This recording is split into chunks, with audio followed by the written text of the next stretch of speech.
Kabilang sa mga tatak Pinoy ang nag-iisang hari ng kalsada ang jeep. Nakilala ang sasakyan yan sa pabangisan ng forma. Pero ang pagiging king of the road ng mga ito dapat maipamalas din daw sa serbisyo sa mga pasahero at pagsunod sa batas trapiko. Live mula sa Quezon City si Cedric Castillo na may pandar. Cedric. Alam mo Joseph, kung tutuusin ay maliit lamang na porsyento ng total volume ng vehicles sa Metro Manila o araw-araw dito sa buong Metro Manila ang binubuo ng mga jeepney. Gayunpaman ay marahil hindi pa rin naaalis dito ang corona o ang titulo na King of the Road. Ang mga kataga na tila pinaghalong negatibo at positibo na ang ibig sabihin sa lumipas na mga panahon. Sa milyong-milyong degulong na nasa mga kalsada, may isang sasakyan na saksi sa pag-ikot ng pang-araw-araw na buhay. Mula sa mga magsing irog na nagliligawan hanggang sa mga naggaligaw-ligaw na sa pupuntahan. Mga dumudukot ng bariyang ibabayad hanggang sa mga nadukutan na pala. Mga nagmumuni-muni, nagre-review at sumisimple ng idlip.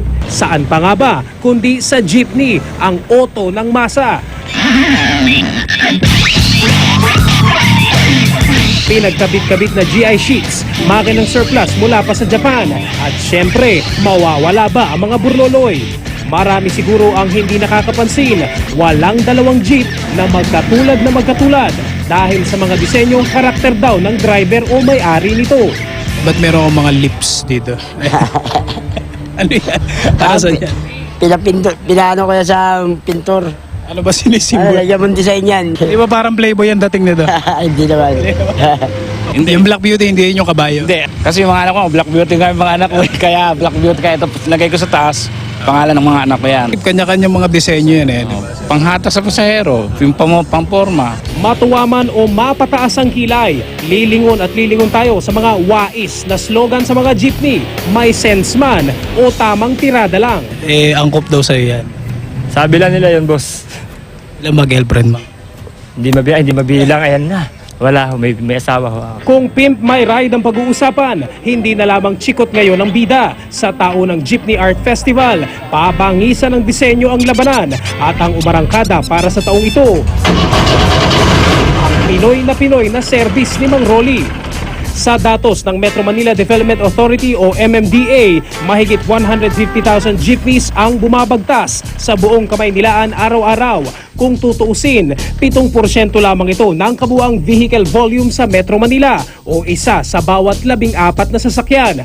Gayunpaman, nananatiling king of the road ang mga jeepney sa ilang pangunahing kalsada sa Maynila at Quezon City. Sa paglipas nga ng panahon, tila nadungisa na ang katagang hari ng lansangan. Parang gumagawa sila ng sariling rules. Ano sila mag-drive eh. Bara-bara eh. Yung pagiging hari, mamimaintain lamang yan kung ang isang tsuper ay magseserbisyo ng maayos sa ating mananakay, susunod sa batas trapiko at palagay ko magiging super king pa kami ng kalsada. Love them, hate them, wala pa rin kaparis ang original na hari ng paandar.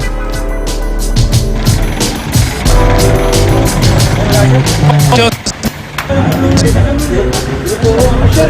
medyo mahirap na sumakpan. Pero ayos sa ilang mga kausap natin dito, nakikala sila. Hindi man mawawala itong sa kultura natin itong mga jeepneys. Samantala, ayon sa grupong Pasang Mazda, ay aabot sa 30,000 jeepneys o 30,000 jeepneys sa buong bansa ang walang prangkisa o illegal na ipinapasara. Joseph? Yun lang. Tingin mo, Cedric, may papalit kaya na public utility vehicle dyan sa jeepney na yan? Yung bang mga express, ano yun? Yung AUV Express? Yun ba'y serious competitor ng ating mga jeepney para doon sa titulong hari ng kalsada?